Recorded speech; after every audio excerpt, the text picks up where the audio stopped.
Before the cylinder fell, there was a general persuasion that through all the deep of space, no life existed beyond the petty surface of our own minute sphere.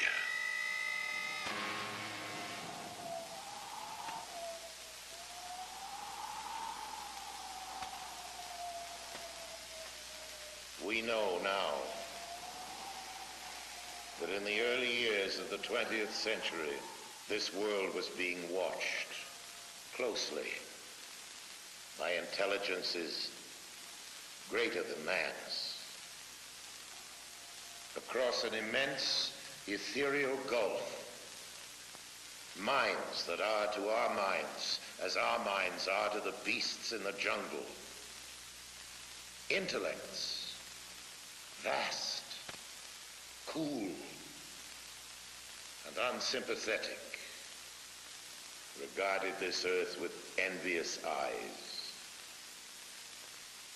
and surely drew their plans against us.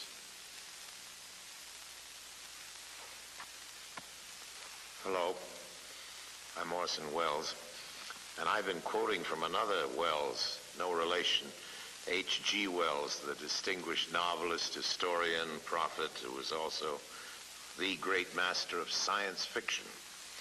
He wrote The War of the Worlds, on which was based a certain notorious radio broadcast, which, as some of you may remember, sent many thousands of our listeners panicking into the streets all over the country.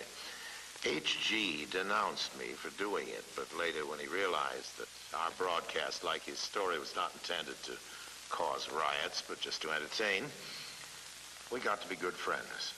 I was forgiven. Whether all those people who jammed the highways and even took to the hills to escape the Martians have forgiven me is another matter. This is it. We thought that this was it. Listening to that show, I said we were very impressionable at that age because of Buck Rogers and Flash Gordon, and that really made a big impression on us. One fellow in particular who owned a store took the money from his cash register and loaded his car up with food and took off for the mountains and left his wife and children at home. New York City was just demolished, and they were coming closer. All of North Jersey is an inferno, and they are proceeding south. I can conceive of no nightmare as terrifying as establishing such communication with the so-called superior, or if you wish, advanced technology in outer space. George Wald is a Nobel Prize-winning biologist, one of a group of distinguished scientists meeting on the subject of extraterrestrial life. All of the people you will be seeing in this program, scientists, radio listeners, Orson Welles, have one thing in common. Each has had reason to believe in the likely existence of non-earthly life in the universe. I think there's no question but that we live in an inhabited universe that has life all over it. What I'm imagining is the facts that I've just stated becoming generally known, so that people know that out there is a million other civilizations. They all look fabulously ugly, and they're all a lot smarter than us. That seems to me useful and a character-building experience for mankind. From the monstrous Mars life of his famous broadcast, Orson Welles will be taking us through science fiction to science fact, to the new view of extraterrestrial life now emerging from probes to the planets, interstellar discoveries, and findings about the nature of life itself. A real picture as astonishing in its way as the science fiction of 1938. If there is life out there, intelligent life, how did we ever get the notion that it might be otherwise than friendly? Well, Mars, of course, is the god of war, so the planet bearing his name might be expected to have warlike intentions. In our broadcast, the Martians were as aggressive and ruthless as any human being. Ridiculous assumption on the face of it. They were supposedly as bad as we are, at our worst, and also much uglier. They brandished death rays in their slimy tentacles. And for a while at least, just toward the end of the radio play, they appeared to be totally invincible. What finally stopped them? Well, here's the way it went. In the words of the mythical Professor Pearson of Princeton, who was our commentator, I remember, he said, writing in his journal when the whole thing was put together again and the world was in business, I remember wandering through Manhattan, standing alone on Times Square, and catching sight of a lean dog running down 7th Avenue with a piece of dark brown meat in its jaws. I walked up Broadway, past silent shop windows, and suddenly I caught sight of a Martian machine. And then across Columbus Circle, I could see, standing in a silent row, 19 of those great metal titans, their cowls empty, their steel arms hanging listlessly by their sides. And I looked for the monsters that inhabit those machines, and then, before my eyes, I saw them stark and silent, the Martians themselves, with a flock of hungry birds pecking and tearing brown shreds of flesh from their dead bodies. And later, when their bodies were examined in laboratories, it was found that they had been killed by disease bacteria, against which their systems were unprepared. Slain after all man's defenses had failed by the humblest thing that God in his wisdom had put upon this earth, the common cold. And that's the way it was. Well, quite a lot of things have happened in the world since then. An invasion from the planet Mars, that at least is one thing that didn't happen. But in a way, you know, we have been invading Mars. If Mars hasn't exactly been invaded, well, it's certainly been investigated, not attacked, but thoroughly, very thoroughly studied. Observations of Mars had begun long before our broadcast, and even back then in 1938, it seemed plausible to many people that life could have developed on Mars, just as it had on Earth. Peering through telescopes, scientists had seen what? Well, first a planet that, like our own Earth, had polar ice caps.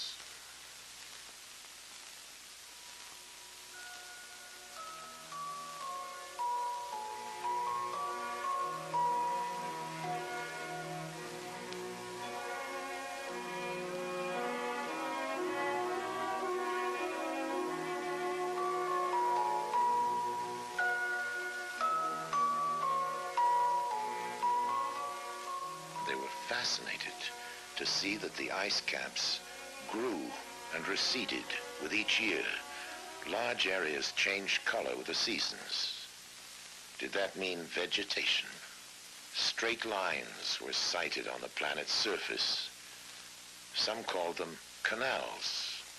The American astronomer Percival Lowell believed that these Martian canals had been created by an advanced technological civilization. First in 1965 and then again in 1969, NASA sent spacecraft to fly by Mars and send back scientific measurements and close-up photographs.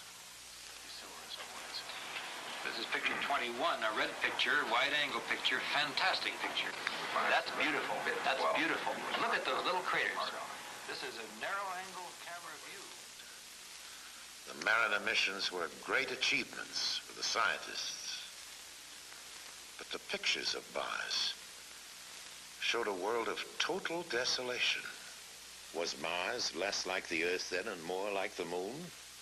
There were no canals, no cities, no areas of cultivation, no signs of upheaval or layering in the Martian crust to indicate that the planet was active or evolving geologically.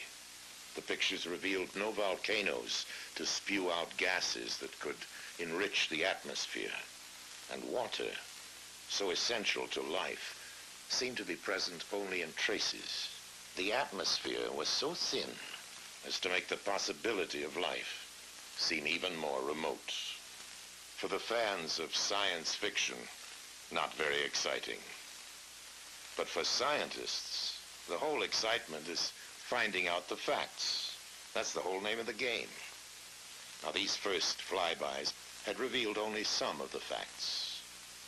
But all the same, the exploration of Mars and of all the other planets of the solar system was actually getting underway. I can't feel that any person with any soul can look out on that universe that surrounds us and can imagine the immensity of it and the history of it without being rather impressed with the idea that we, as little atoms made of the same stuff those stars are made of, have the capability to regard the other part of the universe. One piece of the universe has the ability to look at another part of the universe and wonder about it. That's a very amazing thing, and it brings into one's mind all kinds of thoughts about religion and philosophy and so on.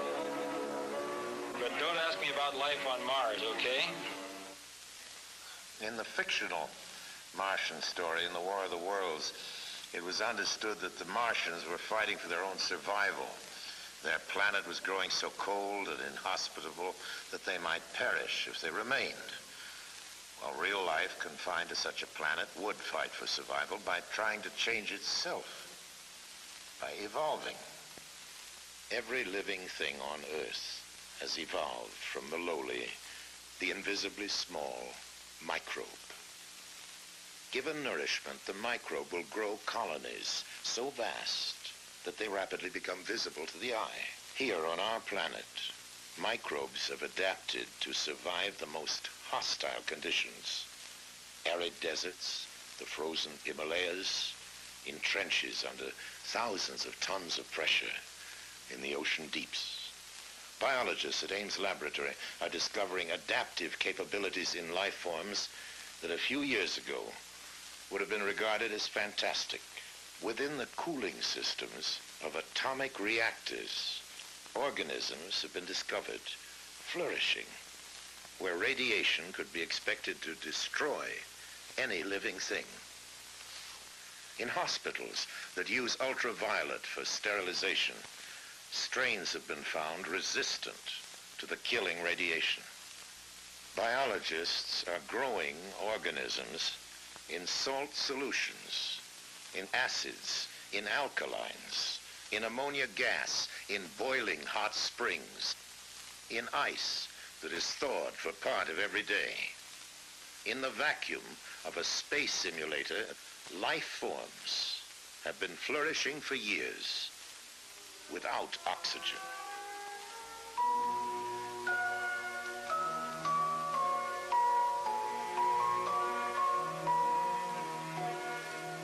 Scientists are studying the kinds of environments that could challenge life forms on the planets and moons of the solar system. In 1971, Mariner 9 arrived at Mars, equipped to go into orbit and stay for a while.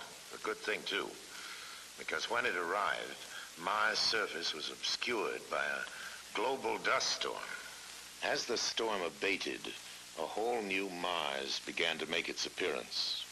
The first feature that swam into view, poking up through the dust, appeared to be a huge impact crater.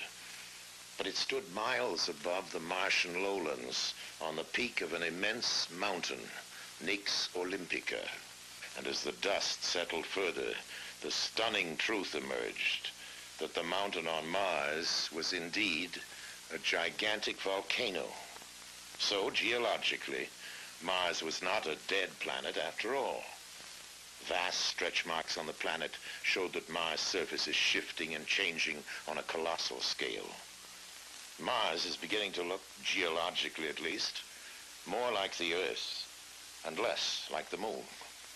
And then new evidence of water has begun to turn up in surprising ways. Among the many clouds in the Martian atmosphere, some have been found to be composed of water. Then close-ups of the surface have begun to turn up strange, sinuous patterns. Some compare with the patterns cut into the surface of our own planet by the Mississippi River. Slowly the interpretation emerged that only a fluid flowing continuously over the Martian surface could have caused such patterns of erosion. Some scientists didn't agree, but astronomer Carl Sagan theorized that Mars indeed contained a great deal more water than we'd supposed. The water might remain locked within its crust as permafrost during ice age times such as the present, but during cycles of warmth, when the polar caps release gases to form a heavier atmosphere, the water may be released into clouds. Such clouds could bathe the planet in rains for thousands and perhaps millions of years. If Sagan's interpretation is correct, life could have originated on Mars in favorable cycles and may have adapted itself to harsher conditions as they developed, and indeed may exist on Mars to this day. Exobiologists are studying other environments, even as they prepare to search directly for life beyond the planet Earth.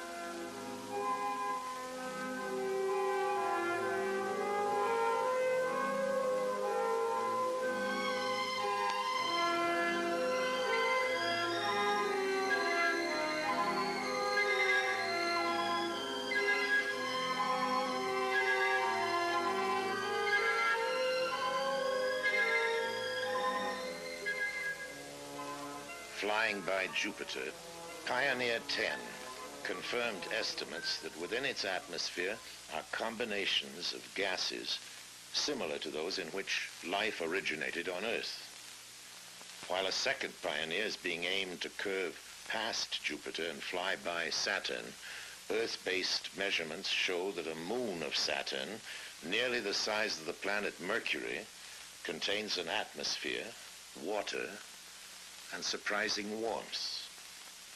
A Viking spacecraft is being readied to land on Mars in 1976, carrying an automated chemical laboratory to sample Martian soil for life forms.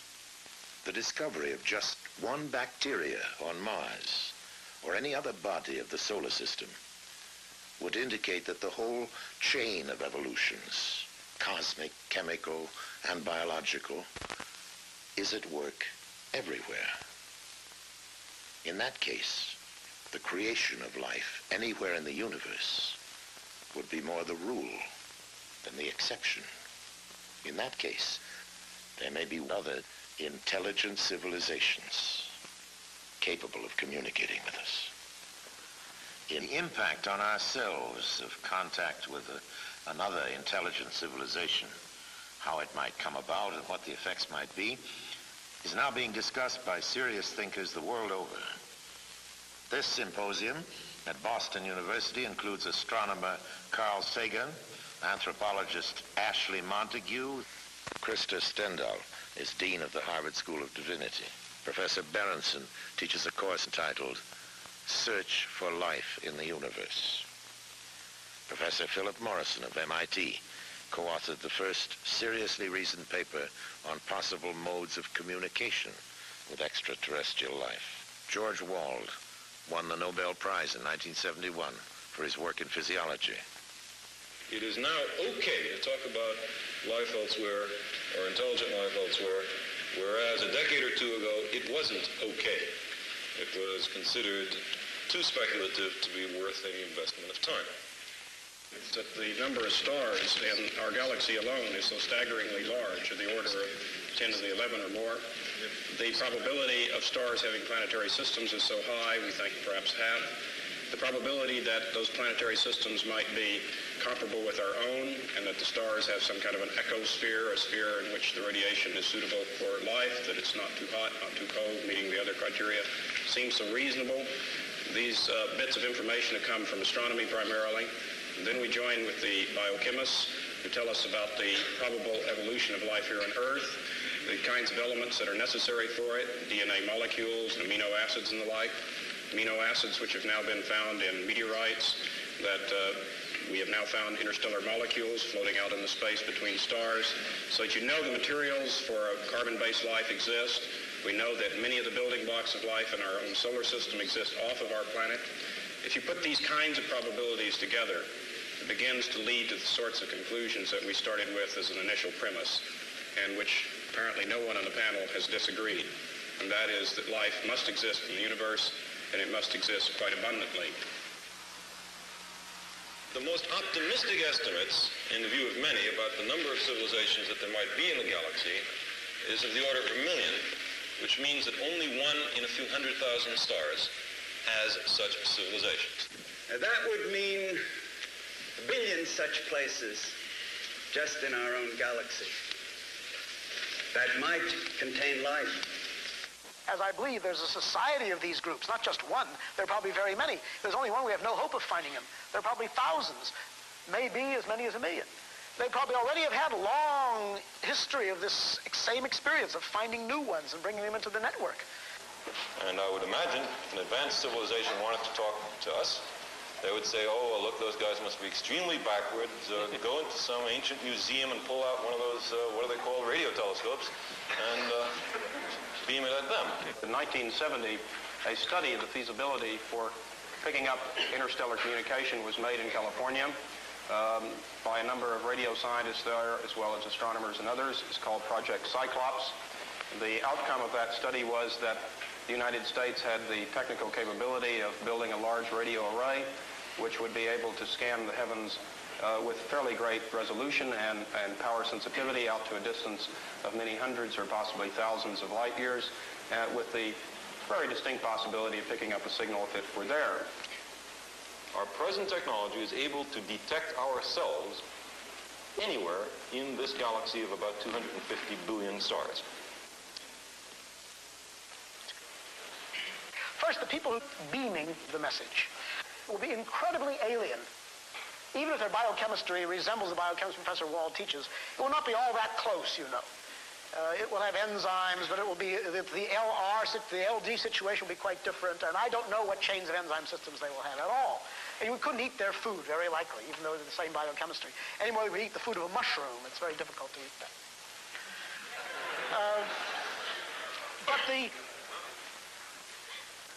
So I think, first of all, there will be two great phases of this eventual time, which I think will come in 10 years or 100 years, or I don't know, maybe longer, when some satisfactory radio telescope work or something similar will acquire evidence of the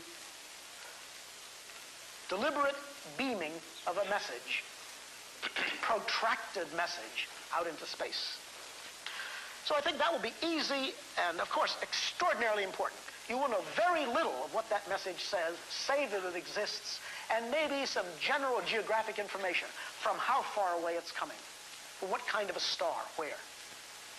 And then I think that you will have pouring into the recorders, week after week, month after month, decade after decade, an enormous body of obviously interesting and meaningful pulses. And you'll be able to read them slowly and fitfully, because they will not be coded, but they'll be anti-coded. That's to say, the people who designed them, the beings who designed them, will have thought very carefully how to make the maximum number of mathematical clues. The best way to single out the meaning will be made available. I think the most important thing that it will bring to us, if we can finally understand it, will be a description, if it exists at all, of how beings disposing of great technology were able to fashion a world in which they could live and persevere and maintain something of worth and beauty for a long period of time. And finally, it would end our social and cultural isolation. To date, we have been bounded not only into our own countries and into our own small regions on this planet, but most assuredly within our solar system itself. If there are the tens of billions of other civilizations which the predictions indicate might be, then we would join a larger galactic community. In 1976, we're going to be able to explore Mars for perhaps not so humble microorganisms. Before and after that, we'll be searching the planets and the galaxies for clues to fill in the new patterns we're discovering. The evolution of evolutions that has produced us and the possible millions of other civilizations. It is conceivable that a spherical ship will land in front of the Washington Monument and a figure with 4 antennas and otherwise looking like the professional football player will walk out and demand to see our leader. But I hope very much that the universe of circumstance is wider than the rather shoddy imaginations of science fiction writers for 30 or 40 years.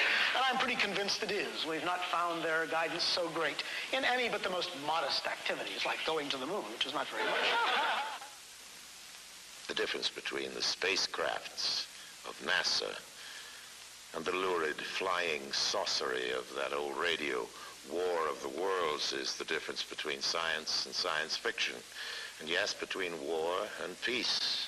It's our own world which has turned out to be the interplanetary visitor. We're the ones who are moving out there, not with death rays, but with cameras. Not to conquer, but simply to learn. We are, in fact, behaving ourselves far better out there than we ever have back here at home on our own planet.